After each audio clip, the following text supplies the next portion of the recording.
Merci beaucoup, Sundus. Bonjour à toutes et à tous. Donc, j'ai le plaisir aujourd'hui de vous parler de l'utilisation de la réalité virtuelle dans le traitement des addictions. Alors, on va voir que finalement, la réalité virtuelle, docteur Dervaux en a parlé. En fait, c'est une technologie qui est assez ancienne, qui a d'abord été utilisée dans le domaine militaire, dans le domaine ludique. Et l'homme, en fait, il a tout de suite rapidement compris que finalement, cette réalité virtuelle, on pouvait l'utiliser dans d'autres domaines, notamment dans le domaine de la santé mentale et plus particulièrement des addictions. Alors, quand on parle du traitement des addictions, en fait, malgré tous les progrès thérapeutiques qu'il y a pu y avoir, en fait, la prise en charge des troubles addictifs, encore aujourd'hui, reste assez décevante. Il y a de nouvelles cibles thérapeutiques qui ont vu le jour, notamment en termes pharmacologiques ces dernières années. Mais globalement, ça reste un traitement qui est très long, qui est très difficile, émaillé de rechutes, avec parfois beaucoup d'abandon de la part des patients et qui vont en fait déserter un système de soins parfois qui ne leur correspond pas face à une pathologie qui est quand même toujours stigmatisante, malgré le fait qu'aujourd'hui, on reconnaisse que les troubles addictifs, c'est une maladie du cerveau à part entière. Et en fait, c'est là tout l'intérêt de la réalité virtuelle, parce que ça va être un outil technologique qu'on va pouvoir utiliser, qui va être prometteur dans le domaine des traitements des troubles addictifs. C'est aussi une technologie qui a connu une démocratisation récente ces dernières années. Donc il y a beaucoup de centres d'addictologie qui l'utilisent de plus en plus, parce que c'est des technologies qui sont de plus en plus puissantes, qui sont de moins en moins coûteuses et qui vont être très utiles dans le domaine de l'addiction, on va le voir. Alors évidemment, il y a plusieurs questions qui se posent concernant la réalité virtuelle. On a parlé beaucoup d'intelligence artificielle et puis des fois, il y a des confusions entre les termes qu'il est important en fait de clarifier. Donc la première, c'est d'abord qu'est-ce que c'est la réalité virtuelle, comment on peut la définir, comment elle peut se présenter donc au sein d'un cabinet ou d'un centre psychiatrique, quels sont ses objectifs, sur quels mécanismes elle repose, et on verra un peu plus tard que c'est surtout sur des mécanismes TCC que la réalité virtuelle repose, quels sont ses enjeux dans le traitement des troubles addictifs. Et bien sûr, comme ça reste une technologie, et on a pu en parler ce matin, en fait, la réalité virtuelle a aussi des limites dont il va falloir tenir compte. Alors très rapidement, une brève histoire de la réalité virtuelle. En fait, c'est une technologie qui est très très loin d'être récente, parce que déjà en 1957, on a un cinéaste américain qui a créé le Sensorama. Je ne sais pas si vous en avez déjà entendu parler. En fait, c'est une sorte d'appareil avec une borne et avec un casque, un écran stéréoscopique en fait, qui va séparer l'écran en deux, qui va donner en fait une illusion de relief. Et puis en fait, ce Sensorama, il permettait en fait à travers des courts-métrages à l'individu en fait de ressentir carrément des odeurs, déjà en 1957, de ressentir en fait le vent sur son corps, sur son visage, avec une stimulation d'odeur, de son et de vent. Ensuite, en 1968, on a un informaticien qui a créé ce qu'on appelle l'épée de Damoclès. Là aussi, c'est un casque avec des détecteurs de mouvement et qui était capable en fait de recréer des images en fonction des mouvements de l'utilisateur. Alors on peut dire que la réalité virtuelle s'est réellement démocratisée avec le rachat par Facebook en 2014 du casque VR Oculus Rift, qui est un casque qui a été créé en 2010. Et puis, donc vous savez que Facebook, avec le métaverse et avec les jeux en réalité virtuelle, donc c'est vraiment un casque qui s'est démocratisé depuis que Facebook se l'est approprié. Alors, comment se présente l'équipement de réalité virtuelle? Donc, très rapidement, parce que je suis limitée par le temps, mais globalement, ce qu'il faut retenir, c'est que quand on utilise la réalité virtuelle, on va être en présence en fait de trois éléments qui sont extrêmement importants. Donc, déjà un casque, en fait, qui va emprisonner donc la partie des yeux. Donc, ça va être un casque opaque et fermé, tout simplement pour faire en sorte que l'individu, donc qui va pratiquer cette réalité virtuelle, ne puisse pas être stimulé en fait par d'autres choses de l'environnement. Donc, qui puissent vraiment être immergés. On verra que ce contexte d'immersion est très, très important. Un ordinateur, mais ça peut être aussi un téléphone, et puis un ou deux contrôleurs. En fait, il y a des technologies aussi qui apportent des plus. Donc, par exemple, des outils de déplacement où la personne, elle est capable de marcher réellement dans ce système virtuel. Donc, finalement, cette technologie, c'est ce qu'on appelle une technologie immersive parce qu'elle va permettre vraiment d'immerger l'utilisateur dans un monde virtuel, mais un monde virtuel en 3D. C'est ce qui est très intéressant. Et ça va permettre aussi, en fait, à l'utilisateur, donc là, en l'occurrence, le patient addict, d'interagir de manière vraiment en temps réel avec cet environnement comme s'il était réel. D'accord? C'est là tout l'intérêt de cette réalité virtuelle. Alors, comment définir cette réalité virtuelle? Donc, c'est un terme qui a été créé par un homme de théâtre, donc Antonin Artaud, déjà en 1938. Et Antonin Artaud, qui est un homme de théâtre, en fait, ce qui l'intéressait, c'est en fait, les gens qui viennent voir des pièces de théâtre ne puissent pas uniquement participer et observer passivement la pièce de théâtre, mais plutôt être dedans et participer activement. Et de là est né ce terme de réalité virtuelle. Alors, d'un point de vue scientifique, comment on peut définir ce terme? En fait, ça va être un ensemble de matériels technologiques qui vont permettre aux individus, donc là aux patients qui ont un problème d'addiction, d'interagir efficacement avec un environnement en 3D, en temps réel, et ça va être géré par un ordinateur et bien sûr assisté par un thérapeute. Donc, le plus important, c'est que cet univers qui va être virtuel en 3D, on va mettre dedans, en fait, des éléments sensoriels et il va y avoir de la réactivité qui va faire en sorte que l'individu, lorsqu'il va être immergé dans cet environnement en 3D, en fait, pour lui, ça va être comme s'il était dans un monde réel et ça va lui permettre d'interagir comme s'il était, en fait, dans la réalité. Alors, il y a 3 règles à respecter, justement, pour faire en sorte que cette réalité virtuelle puisse fonctionner. C'est l'immersion, la navigation et l'interaction, et ça fait référence à ce concept de présence qui est très important en réalité virtuelle. C'est-à-dire que pour que ce soit efficace, il faut que déjà, donc le patient en l'occurrence, puisse s'engager activement, puisse assez concentrer et s'engager dans cette activité vraiment pour que ça fonctionne. Il faut que l'individu aussi soit immergé, c'est-à-dire qu'il doit se considérer, le patient, pour que ça fonctionne réellement, doit se considérer comme une entité en fait à part entière de cet environnement en 3D pour qu'il puisse en fait interagir de manière efficace en temps réel. Et surtout, il faut que l'environnement virtuel créé soit réaliste. Parce que s'il ne l'est pas, à ce moment-là, il y aura un biais qui va faire en sorte que le patient ne va pas être complètement engagé dans cette activité. Alors, professeur Dervaux en a parlé rapidement tout à l'heure. Il y a 2 termes en fait qui reviennent très souvent dans la littérature. C'est le terme réalité virtuelle et la réalité augmentée. Alors, réalité virtuelle, on l'a défini, donc c'est la création d'un environnement virtuel. La réalité augmentée, c'est quoi? On va prendre un environnement réel, par exemple cette salle, et on va y ajouter en fait des éléments en 3D virtuels. Tout le monde se rappelle du jeu Pokémon Go, qui avait créé beaucoup d'accidents à l'époque. Pokémon Go, c'est de la réalité qui est augmentée, c'est-à-dire qu'on mettait des Pokémon en fait dans un environnement donné, et le but en fait c'était d'attraper un maximum de Pokémon. Alors en matière d'addictologie, la réalité augmentée, professeur Dervaux en a parlé un petit peu tout à l'heure, ça pourrait être tout simplement donc prendre un environnement, l'environnement d'un appartement d'un patient, mettre une table qui est réelle et poser sur cette table, par exemple, un paquet de cigarettes, là, qui serait virtuel. Donc, ça peut être des cigarettes, ça peut être un rail de cocaïne, ça peut être d'autres choses. Alors, on pourrait se dire aussi, pourquoi ne pas se limiter à la TCC classique, d'accord? Parce que finalement, j'en ai parlé un petit peu tout à l'heure, c'est que finalement, cette réalité virtuelle, quand on va comprendre les mécanismes, elle se base aussi notamment sur le principe de l'exposition et de l'activation en TCC. Donc, on pourrait se dire, pourquoi on reste pas classique et on ne travaille pas déjà avec le type de psychothérapie habituelle? Tout simplement parce qu'il y a de nombreuses études qui ont été réalisées et qui ont montré que finalement, parfois, cette thérapie en exposition, en imagination qu'on propose dans les TCC classiques, parfois c'est difficile d'exposer nos patients aux stimuli déclencheurs. Par exemple, à un matériel, aux produits, etc.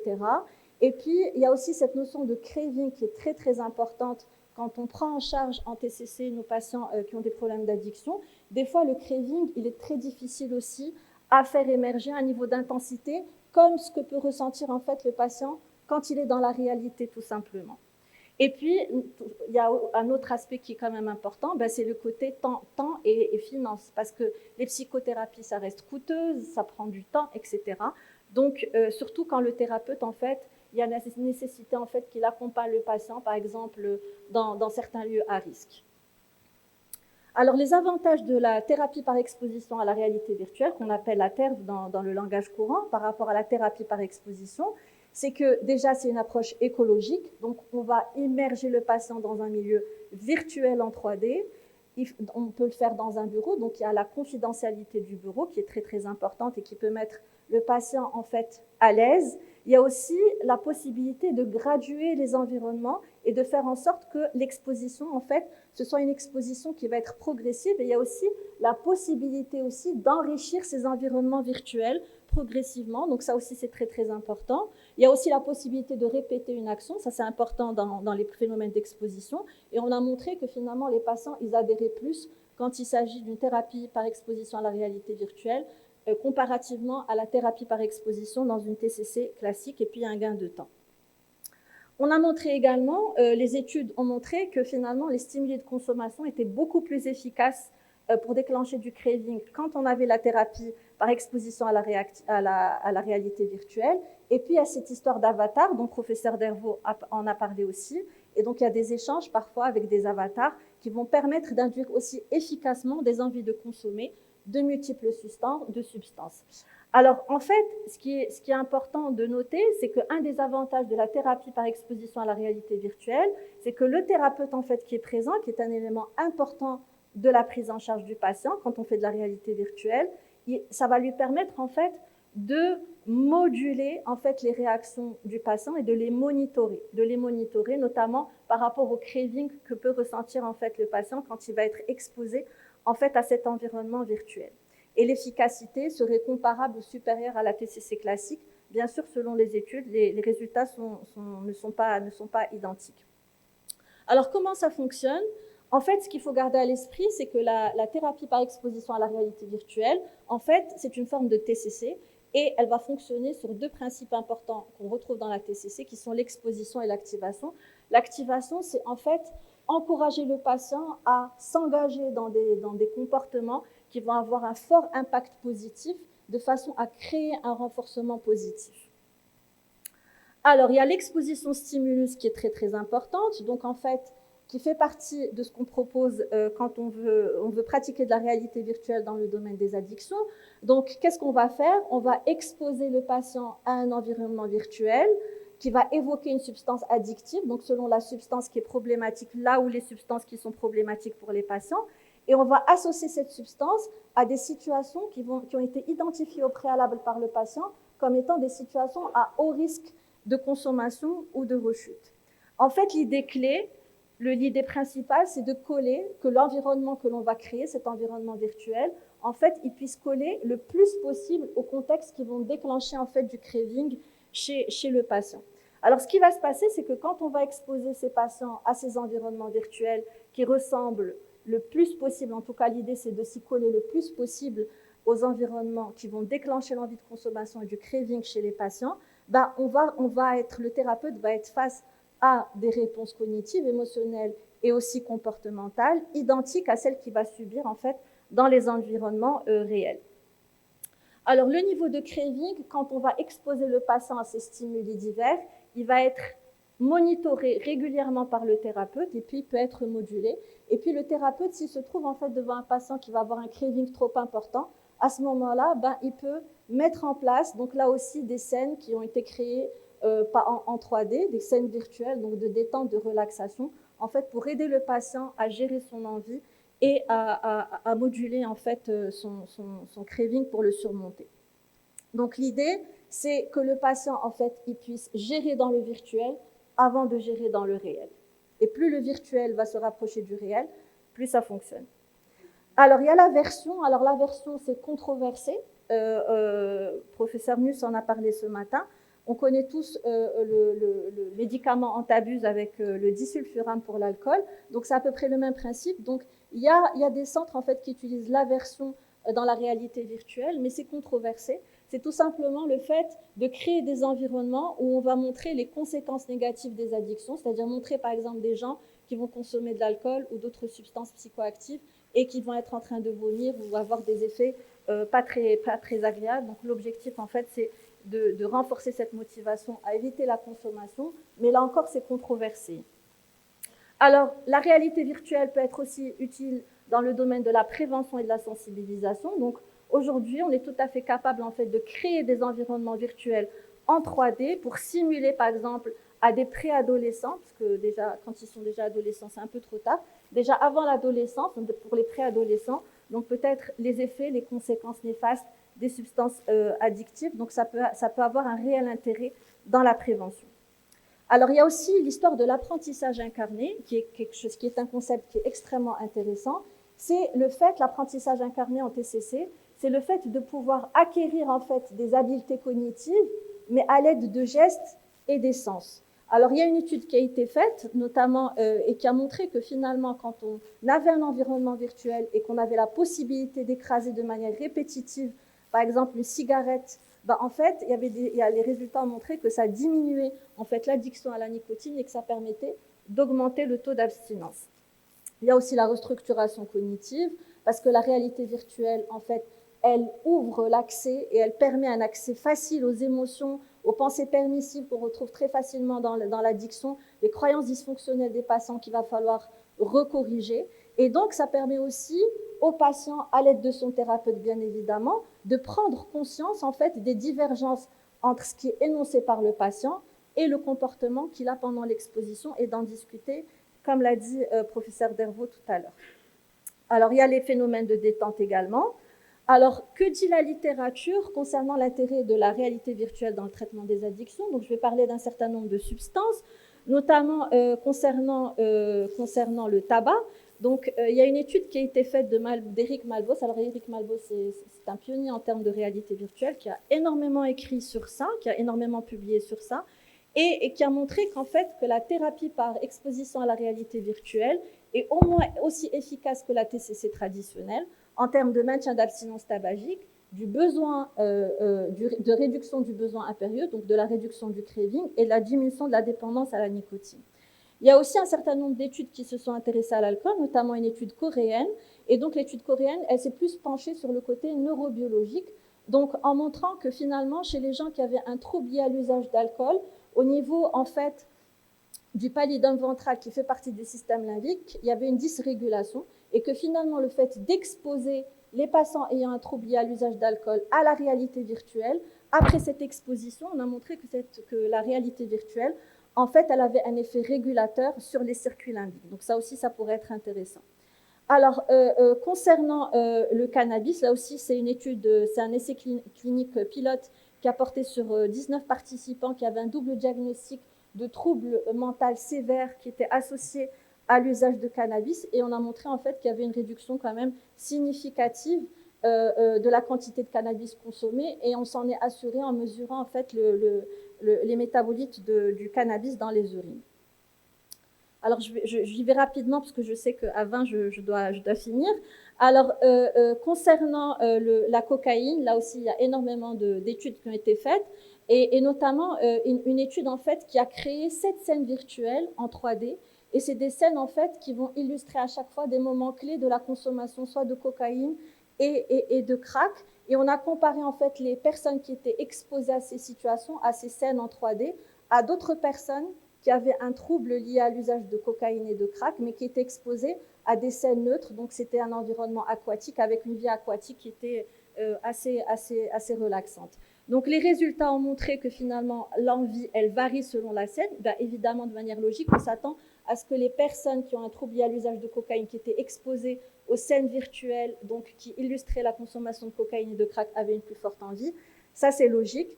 Et les résultats suggéraient aussi également qu'un environnement de réalité virtuelle est riche en stimuli, ça suscitait efficacement l'envie et la réactivité psychologique.